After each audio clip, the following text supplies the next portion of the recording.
عیسوی کیلنڈر اور ہجری کیلنڈر کے اعتبار سے نبی صلی اللہ علیہ وآلہ وسلم کی ولادت مبارکہ کی ایگزیکٹ تاریخ کون سی ہے؟ سال اور مہینہ بھی بتا دیں۔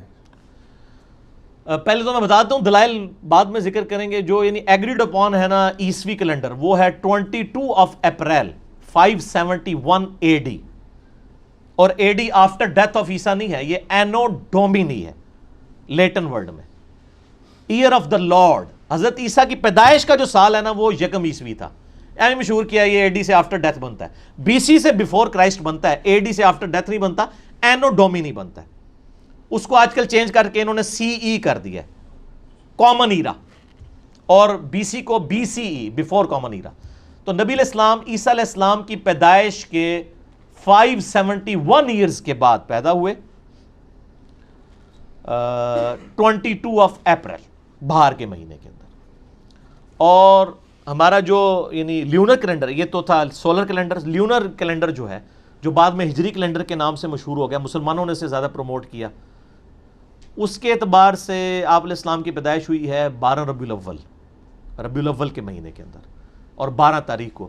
اس حوالے سے کوئی مرفوع روایت، موقوف روایت تو نہیں ملتی، البتہ ایک روایت انس ابن مالک کے شاگرد ہیں محمد ابن اسحاق، جن کو امام المغازی کہا جاتا ہے۔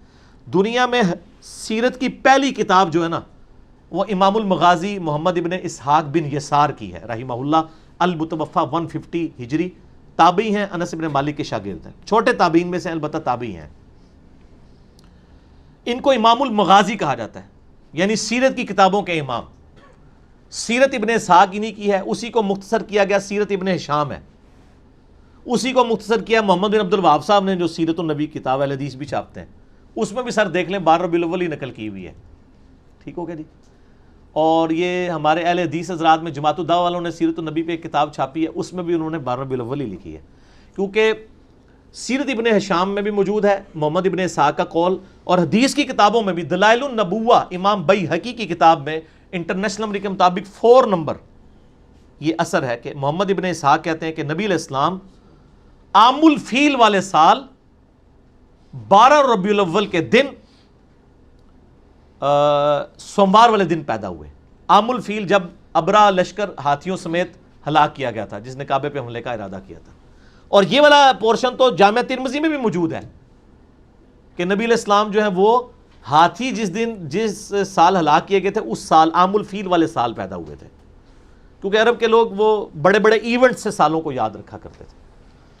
تو دلائل النبوہ آپ کتاب ضرور پڑھیں گی، 3286 یعنی 3500 آلموسٹ حدیثیں ہیں اس میں پہلا چیپٹر یہ ہے کہ نبی علیہ السلام کی پیدائش کب ہوئی، آپ کی پیدائش کا مہینہ، آپ کا شہر، آپ کا یعنی تاریخ، دن، کرتے کرتے آپ کی وفات تک پوری بایوگرافی جو ہے نا جمع کی گئی ہے۔ اردو میں 6 جلدوں میں چھپ چکی ہے، یوٹیوب کے اوپر بھی آپ گوگل پہ جا کے لکھیں تو PDF کھل جائے گا۔ دلائل النبوہ امام بیہقی کی کتاب بڑی ڈیٹیل کے ساتھ چھپ چکی ہے، شرح کے ساتھ۔ تو اس میں موجود ہے کہ محمد ابن اسحاق کہتے ہیں کہ 12 ربیع الاول والے دن نبی علیہ السلام یعنی کہ پیدا ہوئے۔ اور مزے کی بات دیکھیں کہ اہل تشیع اگرچہ 17 ربیع الاول کو میلاد منا رہے ہیں، لیکن اصول الکافی میں جو 110 نمبر چیپٹر ہے اس میں بھی 12 ربیع الاول کی ڈیٹ لکھی ہوئی ہے۔ نہ میں وہابی، نہ میں بابی، میں ہوں مسلم علمی کتابی۔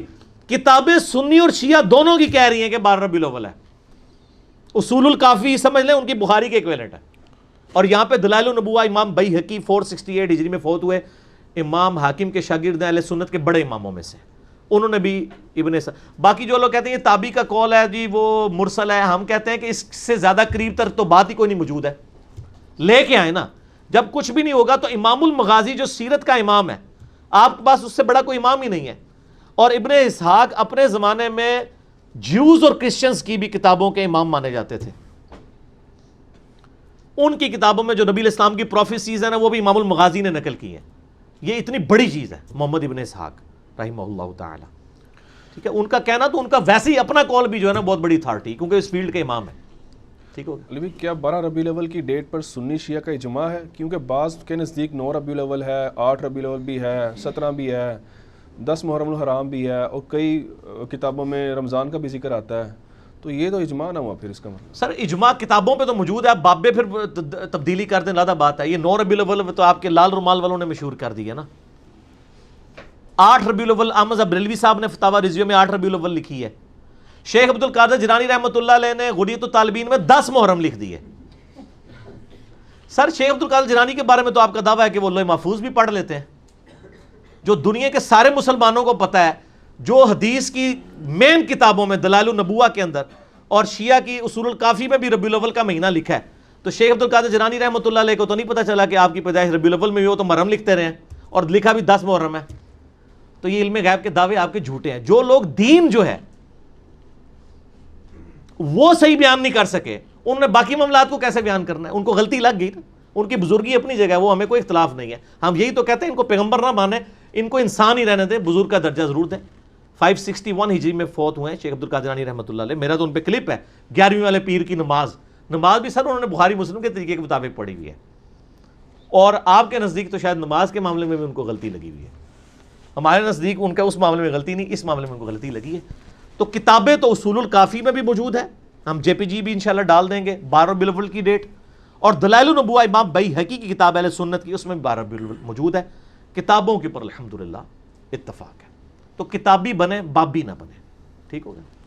کیا ہندوؤں کی کتاب میں بھی 12 ربیع الاول کی تاریخ ہے, کل کی پرانا اس طرح کی کتاب ہوں؟ یہ ڈاکٹر ذاکر نائک نے ایک لیکچر دیا تھا سملیرٹیز بٹوین ہندوازم اینڈ اسلام.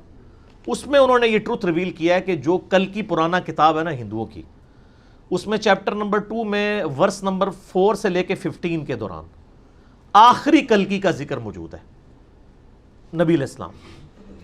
اور اس میں لکھا ہے کہ ان کے والد کا نام ہوگا وشنو یاش. وہ سنسکرت میں کہتے ہیں خدا کا بندہ, عربی میں کیا کہتے ہیں؟ عبداللہ. اس طریقے سموتی ان کی والدہ کا نام ہوگا امن والی, آمنہ سلام اللہ علیہا.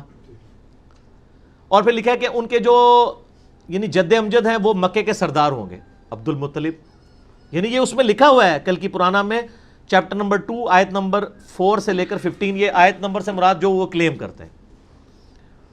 اسی طریقے سے اس میں یہ بھی لکھا ہے کہ آسمان سے بیٹل فیلڈ میں فرشتے ان کی مدد کریں گے. قرآن میں آیا ہے احد کے اندر, بدر کے اندر فرشتے اترے. اچھا پھر اس میں یہ بھی لکھا ہوا ہے, آکچار یار بھی موجود ہے, کہ ان کے 4 ساتھی ہوں گے جو ان کا مشن لے کے چلیں گے. آپ بے شک 5ویں کو گھسیٹ کے داخل کریں, وہ نہیں بنتا, ٹھیک ہے نا, وہ ملوکیت ہی رہے گی. وہ 4 ساتھی ہیں, وہ بکر, عمر, عثمان اور علی. حسن ابن علی تو ان کے ساتھ ہی شامل ہو جاتے ہیں. تو سر یہ تو ہندوؤں کی کتاب میں بھی آکچار یار ہے, تو اسی 5واں 6واں جتنا مرضی پاؤ نہیں بڑھنا, 4 ہی رہنے دیں. تو یہاں تک یعنی اس میں پروفیسیز لکھی ہوئی ہیں. تو ڈاکٹر ذاکر نائک کی چونکہ یہ فیلڈ ہے, میں نے خود نہیں وہ پڑھی ہوئی, میں انہی کو کوٹ ان کوٹ کر رہا ہوں ظاہر ذمہ داری کے ساتھ, اور وہ باقاعدہ ڈسپلے بھی کر دیتے ہیں. تو یہ یعنی انہوں نے چیزیں نقل کی ہیں, تو اس طرح کی چیزیں موجود ہیں وہاں پہ بھی کل کی پرانا کے اندر. کیا اجتہاداً 12 ربیع الاول کا روزہ بھی رکھا جا سکتا ہے؟ مشکل سوال کر دیا. روزہ پیر کے ہی رکھیں جی. 12 ربیع الاول کے بالکل قریب جو پیر آ جائے, یعنی اس دفعہ میرا خیال منگل کو بن رہی ہے 12 ربیع الاول آلموسٹ تقریباً, تو آپ منڈے کا ہی روزہ رکھیں. 12 ربیع الاول کا روزے کے لیے پھر بہت بڑی دلیل چاہیے ہوگی کہ نبی علیہ السلام جب سال بعد نہیں ربیع الاول منا رہے بلکہ ہر ہفتے بنا رہے ہیں. صحیح مسلم 2750 نمبر حدیث انٹرنیشنل نمبر کے مطابق فیہ ولدت وفیہ انزل علیہ. پوچھا گیا آپ سوموار کا روزہ کیوں رکھتے ہیں؟ فرمایا اس دن میں پیدا ہوا, اس دن مجھ پہ پہلی وحی نازل ہوئی. تو سر آپ منڈے کا روزہ رکھیں, 12 ربیع الاول کا نہ رکھیں. اور اگر کوئی رکھ لیتا ہے, ہم فتویٰ کوئی نہیں لگاتے, لیکن یہ یعنی پسندیدہ چیز نہیں ہوگی, یہ بہت دور کا اجتہاد ہے. یعنی اجتہاد تو 4تھے نمبر پہ آتا ہے نا, پہلے کتاب اللہ ہے, پھر سنت ہے, پھر اجماع ہے, پھر اجتہاد آتا ہے نا, ٹھیک ہے نا. تو اجتہاد نہیں ہے, سنت موجود ہے. جب منڈے کا روزہ تو منڈے کا ہی رکھیں, 12 ربیع الاول کا روزہ نہ رکھیں. اگرچہ بریلوی بھی نہیں رکھتے, وہ بھی اس دن حلوے اور وہ بریانیاں سب کچھ کھا رہے ہوتے ہیں. صرف ایک طبقہ ہے ان میں دعوت اسلامی والے, انہوں نے یہ انٹروڈیوس کروایا. تو بریلویوں میں بھی اس میں اتفاق رائے نہیں پایا جاتا. تو منڈے کا روزہ رکھیں جی. ہم رکھتے رہے بڑا عرصہ 12 ربیع الاول کا روزہ, لیکن اب میں نہیں رکھتا ہوں, منڈے کا ہی رکھتے ہیں. کیا نبی صلی اللہ علیہ وآلہ وسلم کی والدہ سیدہ آمنہ علیہ السلام نے آپ صلی اللہ علیہ وآلہ وسلم کی ولادت کے وقت خواب میں ایک نور دیکھا تھا جس سے شام کے محلات روشن ہو گئے تھے؟ بالکل, یہ صحیح حدیث ہے جی. یہ حدیث دلائل النبوہ امام بیہقی کی کتاب میں بھی ہے, یہ حدیث مسند احمد میں بھی ہے, اور مشکات میں بھی آپ کو نبی علیہ السلام کے فضائل کے چیپٹر میں 30 جلد میں ملے گی. شیخ البانی, شیخ زبیر زئی دونوں نے اسے صحیح کہا ہے. یہ حدیث اس طرح ہے کہ میں اللہ کے ہاں اس وقت بھی خاتم النبیین لکھا ہوا تھا جب آدم علیہ السلام ابھی روح اور جسم کے درمیان تھے. یعنی اللہ کے ڈیوائن ڈیسٹنی میں فیصلہ تھا کہ اس شخص نے پیغمبر بننا ہے. اس کا ایک حصہ ترمذی میں بھی ہے. جب پوچھا گیا آپ پہ نبوت کب واجب ہوئی تو آپ صلی اللہ علیہ وآلہ وسلم فرمایا کہ میں اللہ کے ہاں اس وقت بھی نبی تھا جب آدم علیہ السلام روح اور جسم کے درمیان تھے. اور یہ دونوں کنزیکٹیو حدیثیں مشکات میں کٹھی ہیں. پہلے یہ حدیث ہے کہ پھر وہ آئے گی کہ میں اللہ کے ہاں خاتم النبیین لکھا ہوا تھا اور جب ابھی حضرت آدم علیہ السلام پیدا بھی نہیں ہوئے تھے. اور اس کے آگے الفاظ ہیں میں دعائے ابراہیم ہوں جو قرآن میں آیا نا, اے اللہ ان میں ایک رسول بھیج. میں عیسیٰ علیہ السلام کی بشارت ہوں, وہ بھی قرآن میں آئی ہے. میں اپنے بعد احمد نبی کی بشارت دیتا ہوں. میں اپنی ماں کا وہ خواب ہوں جو انہوں نے پیدائش کے وقت دیکھا کہ ان کے لیے ایک نور ظاہر ہوا جس سے شام کے محلات بھی روشن ہو گئے. یعنی آپ کو خواب میں اشارہ کیا گیا کہ آپ سے جو بچہ پیدا ہوگا یہ اس بچے کی امپائر رومن امپائر کے اوپر بھی غالب ہو جائے گی. شام یعنی اس وقت گڑھ تھا نا رومن امپائر کا. یعنی آپ کی نبوت کا فیض وہاں تک پہنچے گا. تو آپ کا یعنی نور ربوت آپ علیہ السلام ظاہر ہے یعنی نور تو ہیں, نور ہدایت ہے. اسپیشیز کے طور پہ تو آپ انسان ہی ہیں اور آپ کی افضلیت بھی انسان ہونے میں, کیونکہ انسان جو ہے فرشتوں سے افضل ہے. ٹھیک ہوگا نا. تو نور ہدایت تو ہیں بالکل. یہ ہے جی حدیث, صحیح حدیث ہے. اچھا, اسی سے متعلق ایک سوال ہے کہ سورہ المائدہ کی آیت نمبر 15 اور سورہ الاحزاب کی آیت نمبر 46 کے تحت بھی, اور یہ جو بھی آپ نے حدیث بیان کی اسی کی روشنی میں, نبی علیہ السلام کو نور کہہ سکتے ہیں؟ درست؟ ہاں, سورۃ المائدہ کی آیت نمبر 15 جو ہے نا یہ بڑی مشہور ہے. قد جاءکم من اللہ نور و کتاب مبین, بے شک تمہارے پاس آ گیا اللہ کی طرف سے ایک نور اور ایک روشن کتاب. اب یہ جو آیت ہے نا اس کی تفسیر جو پہلی اہل سنت کی تفسیر ہے تفسیر تبری ابن جریر کی, المتوفا 310 ہجری. ابن کثیر نے تو سارا چھاپا مارا ہے ان سے, اصل میں ابن جریر کی ہے. ابن کثیر تو بہت بعد میں ہے نا 774 ہجری میں, یہ 310 ہجری میں ہے. امام بخاری امام مسلم کے ہم اثر ہیں.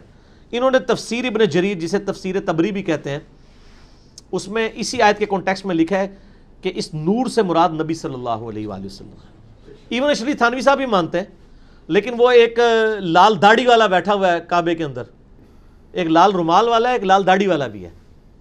ٹھیک ہے نا. اس کے میں نے کئی بار لیکچر دیکھے تو وہ پورے لیکچر اس کے نا بریلویوں کے, شیعہ کے اور اہل حدیث کے خلاف ہوتے ہیں, کیونکہ وہ دیوبندی ہے, وہ بس عربیوں نے اسے پناہ دی ہوئی ہے وہاں پہ, وہ اپنی مرضی کا دین لوگوں کو بتا رہا ہوتا ہے. اس کو مشہور کرنے کی ضرورت نہیں ہے زیادہ. تو وہ یہ آیت پڑھ کے کہہ رہا تھا دیکھیں جی اس آیت کی تعریف کرتے ہیں بریلوی, اس میں تو قرآن کو نور کہا گیا ہے. یہ بریلویوں نے تعریف کی ہوئی ہے, یہ ان بزرگوں نے کی ہے جو جن کے قدموں کی خاک بھی نہیں ہے آپ. ٹھیک ہے نا. وہ اہل سنت کے امام ہیں. تو آپ تھوڑا علم بھی حاصل کریں نا, اپنے فرقے سے باہر نکلیں نا, اور جب آپ اس کنویں سے باہر نکلیں گے بات بہت بڑی دنیا ہے, آپ پہلے علم سیکھیں پھر اس طرح کی باتیں کیا کریں. اور سورۃ الاحزاب کی جو آیت ہے وہ تو بڑی مشہور ہے, انا ارسلناک شاہدا و مبشرا و نذیرا وداعیا الی اللہ باذنہ وسراجا منیرا. آپ ایسے نور ہیں, ایسے سورج ہیں جو لوگوں کو بھی چمکا دیتا ہے, نور ہدایت ہے. امام بخاری کی کتاب صحیح بخاری بھی نور ہدایت ہے, مسلم بھی نور ہدایت ہے, صحابہ کے اقوال بھی نور ہدایت ہیں, قرآن تو نور ہدایت ہے, نبی علیہ السلام بھی نور ہدایت ہے. سپیشیز والا معاملہ الگ ہے, سپیشیز آپ کی انسان ہی ہے لیکن عام انسان نہیں. بخاری مسلم میں آتا ہے آپ علیہ السلام 2 آنکھوں سے پیچھے بھی دیکھ لیتے تھے, ہمیں تو نہیں پیچھے نظر آتا. بخاری مسلم میں آتا ہے آپ نے کسوف کی نماز پڑھائی سورج گرہن کی, یوں ہاتھ بلند کیا, صحابہ نے کہا یا رسول اللہ کیا یہ نماز کا حصہ بن گیا؟ فرمایا نہیں, میں نے جنت دیکھی, آپ تو یہاں سے سامنے نہیں دیکھ سکتے, اور میں نے وہاں پہ ایک جنت میں انگوروں کا گوشہ دیکھا, میں نے ارادہ کیا اسے توڑ لوں, آپ کا ہاتھ تو یہاں تک نہیں پہنچتا, نبی کا ہاتھ کہاں تک پہنچتا ہے؟ بخاری مسلم ہے, یہ کوئی یہ جعلی کتاب نہیں ہے. پھر میں نے ترک کر دیا کہ اللہ نے جنت کی نعمتوں میں پردہ رکھا ہے, وہ پردہ ہی رہے. پھر بخاری مسلم میں آتا ہے آپ علیہ السلام کی انگلیوں سے پانی کے چشمے جاری ہوئے ایک پیالے میں, تو 1500 صحابہ نے پانی وضو کیا, جانوروں کو پلایا, سٹور کیا. اور جابر بن عبداللہ کہتے ہیں 1 لاکھ بھی ہوتے ہیں نا تو پانی زیادہ تھا. ٹھیک ہو گیا. پھر پسینہ مبارک بخاری مسلم میں آتا ہے کہ عطر کے طور پہ صحابہ استعمال کرتے تھے, وضو کا نیچے نہیں گرنے دیتے تھے پانی, جس کو نہیں ملتا تھا دوسرے سے مل کے اپنے جسم پہ ملتے تھے. پھر مسلم شریف میں آتا ہے کہ آپ علیہ السلام کا کرتا مبارک جب اسما بنت ابی بکر نے نکالا آپ کی وفات کے بعد, کہا کہ یہ حضور پہنتے تھے, ہم اس کا دھون مریضوں کو پلاتے ہیں. ٹھیک ہے. صحیح بخاری میں ام سلمہ نے حضور کا ایک بال نکالا اور کہا کہ یہ بال مبارک آپ صلی اللہ علیہ وسلم کا ہے, ہم اس کو مریضوں اور نظر بد والوں کے علاج کے لیے اس کا دھون پلاتے ہیں. تو تو نبی علیہ السلام سپیشیز ہونے میں انسان ہے, مرتبے میں نہیں ہے. اور یہ کوئی بھی نہیں کہتا کہ مرتبے میں ہماری طرح ہے. یہ یعنی اہل حدیث کے اوپر بھی جھوٹا الزام لگایا ہوا ہے ان لوگوں نے کہ وہ اپنی طرح مانتے ہیں. نہیں سر, اہل حدیث جس طرح نبی علیہ السلام کو مانتے ہیں نا, اس طرح اور کوئی نہیں مانتا. کیونکہ آپ لوگوں نے تو لوگوں کے بنائے ہوئے امام بنائے ہوئے ہیں. اہل حدیث نے اس کو امام مانا ہوا ہے جس کو اللہ نے امام بنایا. ما ضل صاحبکم وما غوی. اہل حدیث کی آپ کے بزرگوں سے کوئی دشمنی نہیں ہے. وہ جو کچھ کہتے ہیں نبی علیہ السلام کی محبت میں کہتے ہیں. آپ ذرا ان کے قریب ہوں, آپ کو پتہ چلے گا کہ اہل حدیث نے نبی علیہ السلام کو صحیح مانا ہے. باقی تو صرف نام کے ہی مان رہے ہیں. ٹھیک ہوگا نا جی. تو یہ اس طرح کے جھوٹے الزامات نہیں لگانے کہ وہ اپنی طرح کا بشر مانتے ہیں. ایسا نہیں ہے, وہ سپیشیز کی بات کرتے ہیں. تو سپیشیز تو ہے نا بشر, اس سے کون انکاری ہے؟ جو نبی علیہ السلام کی بشریت کا انکار کرے وہ تو کافر ہے. اور یہ وہ ڈاکٹر طاہر القادری صاحب کا ایک وہ چڑھایا ہوا ہے جی مناظرہ, جب وہ 9th کلاس کے اسٹوڈنٹ تھے, تو میرا اس پہ جواب بھی چڑھا ہوا ہے. ٹھیک ہے, وہ آپ جواب دیکھ لیجیے. ٹھیک ہو گیا.